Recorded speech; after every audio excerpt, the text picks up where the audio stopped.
Ravi Colours இன்றைய trending பெண்களுக்கான exclusive கலெக்ஷனுடன் kurtis, palazzo pant, Patiala pant, துப்பட்டாக்கள், ஷேப்வேர்கள், நைட்டிகள், பிராண்டட் உள்ளாடைகளும் கிடைக்கும். ரவி கலர்ஸ், நேரு வீதி, ராஜா தியேட்டர் சிக்னல் அருகில், புதுச்சேரி. உங்கள் வாழ்க்கையின் மிக முக்கியமான நாளை இனிய நினைவாக மாற்றி அனைவரும் பயன்பெறும் வகையில் மஞ்சள் நீர், நிச்சயதார்த்தம், வளைகாப்பு, பிறந்த நாள் விழா, காதணி விழா போன்று உங்கள் வீட்டில் நடைபெறும் சின்ன சின்ன பங்கன்களை நெருங்கிய உறவினர்களுடன் சகல வசதிகளுடன் நடத்திக் கொள்ள மிக குறைந்த வாடகை ரூபாய் 59,000 மட்டுமே. உங்கள் கனவுகளை நனவாக்கும் திருமண மண்டபம் வேல் சொக்கநாதன் திருமண நிலையம், வள்ளலார் சாலை, காமராஜ் நகர், புதுச்சேரி. முன்பதிவிற்கு 99406629 and 73736088282. வணக்கம். முக்கிய செய்திகள். புதுச்சேரியில் 5வது முறையாக முதல்வராகிறார் ரங்கசாமி. பதவியேற்பு விழாவிற்கு தயாராகும் ஆளுநர் மாளிகை. மனைவியை அடித்து துன்புறுத்திய கணவருக்கு 3 ஆண்டு சிறை தண்டனை. நீதிமன்றம் அதிரடி தீர்ப்பு. ரகசியமாயிருக்கும் பேச்சுவார்த்தை, எதிர்பார்ப்பில் சட்டமன்ற உறுப்பினர்கள். புதுச்சேரி, காரைக்காலில் இடி மின்னலுடன் மழைக்கு வாய்ப்பு, வானிலை ஆய்வு மையம் தகவல். நம்ம பாண்டிச்சேரிக்கு ரிலையன்ஸ் ஃபேஷன் வேர்ல்ட் வந்தாச்சு. குவாலிட்டியான பிராண்டட் ஆடைகள் கம்மியான விலையில எங்க தெரியுமா? அண்ணா சாலை ரத்னா தியேட்டர் பக்கத்துல இருக்க நம்ம ரிலையன்ஸ் ஃபேஷன் வேர்ல்ட் தான். இங்க கலெக்ஷன்ஸ் எல்லாமே ட்ரெண்டுக்கு ஏத்த மாதிரி இருக்கு. 1999 ரூபாய்க்கு மேல பர்ச்சேஸ் பண்ற அனைவருக்கும் Cello brand kettle, John Players duffel bag மற்றும் அமெரிக்கன் டூரிஸ்டர் ட்ராலி பேக் போன்ற பரிசுகளும் இருக்கு. பிராண்டட் ஆடைகள் வாங்க Anna Salai Reliance Fashion World வாங்க. Reliance Fashion World, Anna Salai Ratna theatre அருகில், புதுச்சேரி. இனி விரிவான செய்திகள். புதுச்சேரி முதலமைச்சர் பதவியேற்பு விழாவிற்கு ஆளுநர் மாளிகை தயார்படுத்தும் பணிகள் தீவிரமாக நடைபெற்று வருகிறது. புதுச்சேரி சட்டமன்ற தேர்தலில் தேசிய ஜனநாயக கூட்டணி 18 தொகுதிகளில் வெற்றி பெற்றுள்ளது. தேசிய ஜனநாயக கூட்டணிக்கு 18 சட்டமன்ற உறுப்பினர்கள் பலம் உள்ளதால் மீண்டும் ரங்கசாமி தலைமையில் கூட்டணி ஆட்சி அமைய உள்ளது. தேர்தலுக்கு பிறகு என்ஆர் காங்கிரஸ் கட்சியின் சட்டமன்ற கட்சி தலைவராக ரங்கசாமியும், பாரதிய ஜனதா சட்டமன்ற கட்சி தலைவராக நமச்சிவாயமும் தேர்வு செய்யப்பட்டுள்ளனர்.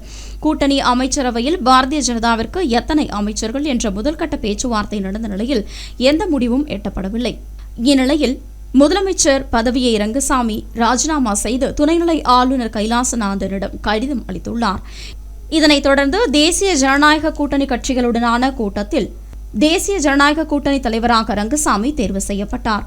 தொடர்ந்து ரங்கசாமி தலைமையில் ஆட்சி அமைக்க பாரதிய ஜனதா, அண்ணா திராவிட முன்னேற்றக் கழகம், லட்சிய ஜனநாயக கட்சிகளின் சார்பில் ஆதரவு கடிதங்கள் வழங்கப்பட்டது.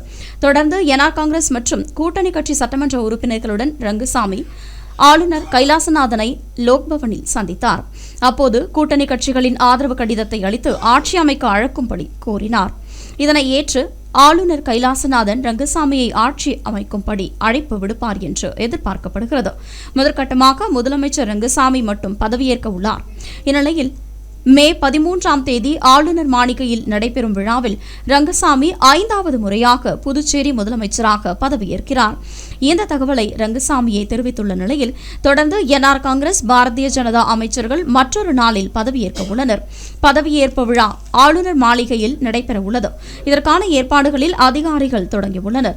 இதனிடையே ரங்கசாமி அளித்த ஆட்சி அமைக்க உரிமை கோரும் கடிதம் ஜனாதிபதி ஒப்புதலுக்கு அனுப்பி வைக்கப்பட்டுள்ளது குறிப்பிடத்தக்கது. மனைவியை அடித்து துன்புறுத்திய கணவருக்கு 3 ஆண்டு சிறை தண்டனை விதித்து புதுச்சேரி நீதிமன்றம் அதிரடி தீர்ப்பு வழங்கியுள்ளது. புதுச்சேரி கொடாத்தூர் மணவெளி பிள்ளையார் கோவில் வீதியை சேர்ந்தவர் பாலபாஸ்கரன்.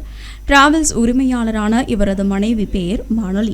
இவர்களுக்கு ஒரு மகளும் உள்ளனர். இந்நிலையில் பாலபாஸ்கரன் வேறொரு பெண்ணுடன் தொடர்பு வைத்துக் கொண்டு தனது பெற்றோருடன் சேர்ந்து மனைவியை அடித்து துன்புறுத்தி வந்ததாக கூறப்படுகிறது. இதுகுறித்து மாலினி கடந்த 2023ஆம் ஆண்டு வில்லியனூர் அனைத்து மகளிர் காவல் நிலையத்தில் புகார் அளித்துள்ளார். அதன் அடிப்படையில் காவல்துறையினர் வழக்கு பதிவு செய்து பாலபாஸ்கரன் மற்றும் அவரது பெற்றோரை கைது செய்தனர். இது தொடர்பான வழக்கு விசாரணை புதுச்சேரி நீதிமன்றத்தில் நடந்து வந்த நிலையில் இந்த வழக்கில் அரசு தரப்பில் வழக்கறிஞர் கணேஷ் ஞானசம்பந்தன் ஆஜரானார். வழக்கை விசாரித்த நீதிபதி யஷ்வந்த் ராவ் இங்கல்ஸ் கள்ளக்காதல் விவகாரத்தில் மனைவியை அடித்து துன்புறுத்திய பாலபாஸ்கரனுக்கு 3 ஆண்டு ஜெயில் தண்டனை மற்றும் 10,000 ரூபாய் அபராதம் விதித்து தீர்ப்பு அளித்தார். பாலபாஸ்கரின் பெற்றோர் வழக்கிலிருந்து விடுதலை செய்தும் உத்தரவிட்டுள்ளார். வேறொரு பெண்ணுடன் தொடர்பு வைத்துக் கொண்டு மனைவியை அடித்து துன்புறுத்திய கணவருக்கு 3 ஆண்டு சிறை தண்டனை விதித்து புதுச்சேரி நீதிமன்றம் அதிரடி தீர்ப்பு வழங்கியுள்ளது. பொதுமக்களிடையே வரவேற்பை பெற்றுள்ளது. அமைச்சர் பதவி விவகாரத்தில் மத்திய மந்திரியுடன் முதலமைச்சர் ரங்கசாமி ரகசிய பேச்சுவார்த்தை நடத்தியுள்ளது பெரும் எதிர்பார்ப்பை ஏற்படுத்தியுள்ளது. புதுச்சேரியில் முதலமைச்சர் ரங்கசாமி தலைமையில் தேசிய ஜனநாயக கூட்டணி ஆட்சி மீண்டும் அமைகிறது. கடந்த ஆட்சியில் என்ஆர் காங்கிரசுக்கு முதலமைச்சர், துணை சபாநாயகர் 3 அமைச்சர்களும், பாரதிய ஜனதாவிற்கு சபாநாயகர் 2 அமைச்சர் பதவியும் பிரித்துக் கொள்ளப்பட்டது. அப்போது என்ஆர் காங்கிரசிற்கு 10, பாரதிய ஜனதாவிற்கு 6 சட்டமன்ற உறுப்பினர்களின் பலம் இருந்தது. இப்போது என்ஆர் காங்கிரசுக்கு 12, பாரதிய ஜனதாவிற்கு 4 சட்டமன்ற உறுப்பினர்களே உள்ளனர். இதனால் அமைச்சரவையில் ஒரு இடமும் துணை சபாநாயகர் பதவியும் மட்டுமே வழங்க முடியும் என பாரதிய ஜனதாவிடம் ரங்கசாமி தெரிவித்ததாக கூறப்படுகிறது. ஆனால் பாரதிய ஜனதா தரப்பில் குறைந்தபட்சம் 2 அமைச்சர் பதவியாவது வழங்க வேண்டும் என கோரிக்கை வைக்கப்பட்ட நிலையில் இதை ரங்கசாமி ஏற்காததால் முதற்கட்ட பேச்சுவார்த்தையில் எந்த முடிவும் எட்டப்படவில்லை. இந்நிலையில் மே 8ஆம் தேதி தேசிய ஜனநாயக கூட்டணியின் கூட்டம் புதுச்சேரி காமராஜர் சாலையில் உள்ள தனியார் உணவகத்தில் நடைபெற்றது. முன்னதாக உணவகத்தின் 3வது மாடியில் இருந்த தனி அறையில் பாரதிய ஜனதா மேலிட பொறுப்பாளர் மத்திய மந்திரி மன்சுக் மாண்டவியா ரங்கசாமியை சந்தித்துள்ளார். அப்போது அந்த அறைக்குள் என்ஆர் காங்கிரஸ், பாரதிய ஜனதா சட்டமன்ற உறுப்பினர்கள் யாரும் அனுமதிக்கப்படவில்லை என்றும் கூறப்படுகிறது. மத்திய மந்திரி மன்சுக் மாண்டவியாவும் ரங்கசாமியும் சுமார் 20 நிமிடம் தனித்து ரகசியமாக பேசியுள்ளனர். இந்த பேச்சுவார்த்தையில் உடன்பாடு ஏற்பட்டுள்ள நிலையில் கூட்டம் நடந்த அறைக்கு மத்திய மந்திரி மன்சுக் மாண்டவியாவும் ரங்கசாமியும் ஒன்றாக வந்தனர். பேச்சுவார்த்தையில் ஏற்பட்ட உடன்பாடு குறித்து அறிய பாரதிய ஜனதா சட்டமன்ற உறுப்பினர்கள் முயன்ற நிலையில் மேலும் தகவலை அறிந்த பிறகே ஆதரவு கடிதத்தில் கையெழுத்து இடுவோம் என பாரதிய ஜனதா சட்டமன்ற உறுப்பினர்கள் தெரிவித்தனர். ஆனால் மத்திய மந்திரி மன்சுக் மாண்டவியா எந்த தகவலையும் தெரிவிக்காமல் கையெழுத்து இடும்படி கோரினார். இதனால் வேறு வழியின்றி சட்டமன்ற உறுப்பினர்களும் கையெழுத்திட்டனர். தொடர்ந்து அண்ணா திராவிட முன்னேற்றக் கழக சட்டமன்ற உறுப்பினர் அன்பழகன், லட்சிய ஜனநாயக கட்சி சட்டமன்ற உறுப்பினர் ஜோஸ் சார்லஸ் மார்டின் ஆகியோரும் கையெழுத்திட்டனர். தொடர்ந்து ஆதரவு கடிதங்களுடன் ரங்கசாமி துணைநிலை ஆளுநர் கைலாசநாதனை சந்தித்து ஆட்சி அமைக்க கூறினார். இதனால் ரகசிய பேச்சுவார்த்தையில் என்ன முடிவானது என்பது இதுவரை தெரியவில்லை. இது சட்டமன்ற உறுப்பினர்களிடையே பெரும் எதிர்பார்ப்பையும் பரபரப்பையும் ஏற்படுத்தியுள்ளது. புதுச்சேரி மற்றும் காரைக்காலில் இடி மின்னலுடன் கூடிய மழைக்கு வாய்ப்புள்ளதாக வானிலை ஆய்வு மையம் தெரிவித்துள்ளது. புதுச்சேரியில் ஏப்ரல் மாதத்தில் கடும் கோடை வெப்பம் நிலவியது. அதே வெப்பநிலை மே மாதத்திலும் தொடர்ந்த நிலையில் ஒரு சில நாட்களில் 100 டிகிரியை தாண்டி வெப்பம் பதிவானது. இந்நிலையில் கடந்த 4ஆம் தேதி அக்னி நட்சத்திரம் தொடங்கியது. புதுச்சேரி மக்களிடையே பெரும் பீதியை ஏற்படுத்தியது. ஆனால் அக்னி நட்சத்திரம் தொடங்கிய நாள் இரவே திடீரென இடியுடன் கூடிய மழை பெய்தது. இது புதுச்சேரி மக்களுக்கு சற்று ஆறுதலை அளித்த நிலையில் அடுத்து வந்த நாட்களில் மீண்டும் கோடை வெயிலின் தாக்கம் அதிகரித்தது. இந்நிலையில் மே 8ஆம் தேதி இரவு முதல் வானிலை மாறியது. கடுமையான இடியுடன் லேசான தூறல் மழை பெய்ய தொடங்கியது. கடுமையான இடியுடன் லேசான தூறல் மழை பெய்த நிலையில் மே 9ஆம் தேதி காலை வரை நீடித்தது. அதிகாலை முதலே கருமேகங்களுடன் வானம் இருண்டு காணப்பட்ட நிலையில் காலை வேளையில் லேசான மழையும் குளிர்ந்த காற்றும் வீச தொடங்கியது. மேலும் அவ்வப்போது மழையின் அளவும் அதிகரித்தும் வருகிறது. அக்னி நட்சத்திர காலத்தில் கோடை வெப்பத்தின் தாக்கத்தை தணிக்கும் வகையில் மழை பெய்வது புதுச்சேரி மக்களிடையே மகிழ்ச்சியை அளித்துள்ளது. மேலும் புதுச்சேரிக்கு வந்துள்ள சுற்றுலா பயணிகளுக்கும் திடீரென மாறிய இந்த வானிலை உற்சாகத்தையும் வழங்கியுள்ளது. குமரிக்கடல் முதல் தென்மேற்கு மத்திய பிரதேசம் வரை தமிழகம் வழியாக வளிமண்டல காற்றழுத்த தாழ்வு பாதை நிலவுவதால் புதுச்சேரி மற்றும் தமிழகத்தில் பெரும்பாலான இடங்களில் மழை பெய்து வருகிறது. விட்டு பெய்து வரும் இந்த மழையால் புதுச்சேரி மற்றும் தமிழக பகுதியில் உள்ள மக்கள் மகிழ்ச்சி அடைந்துள்ளனர். கடந்த சில நாட்களாக வெயிலின் உக்கிரம் தாங்க முடியாமல் அவதிப்பட்ட மக்களுக்கு இந்த கோடை மழை சற்று நிம்மதியை அளித்து வருகிறது. மேலும் மே 9 மற்றும் 10 ஆகிய தேதிகளில் தென் தமிழகத்தில் அநேக இடங்களிலும், வட தமிழகத்தில் ஒரு சில இடங்களிலும், புதுச்சேரி காரைக்கால் பகுதிகளில் இடி மின்னலுடன் மிதமான மழை பெய்யக்கூடும் என்றும் வானிலை ஆய்வு மையம் தெரிவித்துள்ளது. இதுகுறித்து சென்னை வானிலை மைய அதிகாரிகள் கூறும்போது, சென்னை உள்ளிட்ட பெரும்பாலான மாவட்டங்களில் 3 நாட்களுக்கு மழை பெய்ய வாய்ப்புள்ளது என்றும், இந்த மழையானது தொடர்ந்து பெய்யாமல் விட்டுவிட்டே பெய்யும் என்றும், சில நேரங்களில் வெயிலும் இருக்கும், ஆனாலும் சென்னை ஒட்டிய புறநகர் பகுதிகளிலும் புதுச்சேரியிலும் மழைக்கு வாய்ப்புள்ளது என்றும் தெரிவித்துள்ளனர்.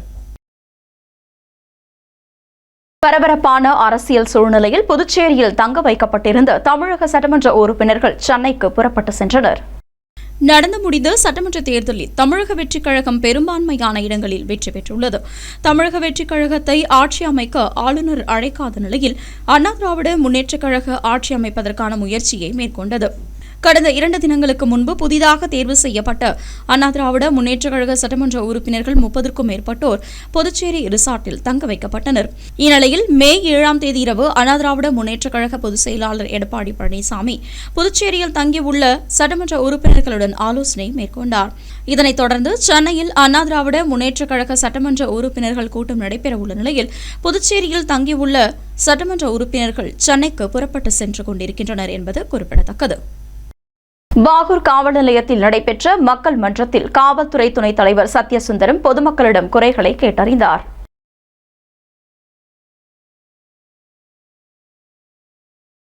புதுச்சேரி காவல்துறை துணைத் தலைவரின் அறிவுறுத்தலின்படி புதுச்சேரியில் உள்ள பல்வேறு காவல் நிலையங்களிலும் மக்கள் குறை தீர்ப்பு நாள் ஒவ்வொரு சனிக்கிழமையும் நடத்தப்பட்டு வருகிறது.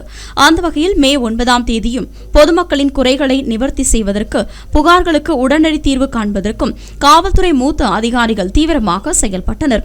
இந்நிலையில் பாகூர் காவல் நிலையத்தில் காவல்துறை துணைத் தலைவர் சத்யசுந்தரம் மற்றும் காவல்துறை கண்காணிப்பாளர் சிந்தா கோதண்டராமன் ஆகியோர் தெற்கு பகுதி காவல் ஆய்வாளர்கள் மற்றும் துணை காவல் ஆய்வாளர்களுடன் பொதுமக்களின் புகார்களை பெற்று நடவடிக்கை எடுத்தனர்.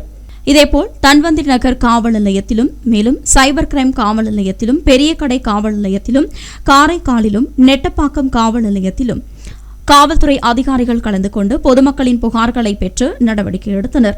மேலும் மூத்த அதிகாரிகள் நேரில் கலந்து கொண்டு 36 புகார்களை பொதுமக்களிடம் கேட்டறிந்து அதில் 29 புகார்களுக்கு உடனடியாக தீர்வு கண்டு நடவடிக்கை எடுத்தனர். அந்த வகையில் மே 9ஆம் தேதி நடைபெற்ற குறைதீர்ப்பு கூட்டத்தில் மொத்தம் 162 பொதுமக்கள் கலந்து கொண்டனர். பெரும்பாலான புகார்களுக்கு அந்த இடத்திலேயே தீர்வு காணப்பட்டது.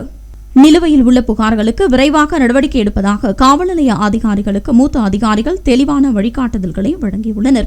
மேலும் வரும் காலங்களில் ஒவ்வொரு சனிக்கிழமையும் காலை 11 மணி முதல் பிற்பகல் 1 மணி வரை தொடர்ந்து இந்த கூட்டம் நடைபெறும் என்றும் அதில் காவல்துறை மூத்த அதிகாரிகள் தங்கள் அதிகார வரம்பில் உள்ள ஒவ்வொரு காவல் நிலையத்திற்கு சென்று பொதுமக்களின் புகார்களை நேரடியாக கேட்டு தீர்வு காண்பார்கள் என்றும் கூடுதல் உதவிக்கு பொதுமக்கள் அந்தந்த காவல் நிலையத்தை தொடர்பு கொள்ளலாம் என்றும் தெரிவிக்கப்பட்டுள்ளது.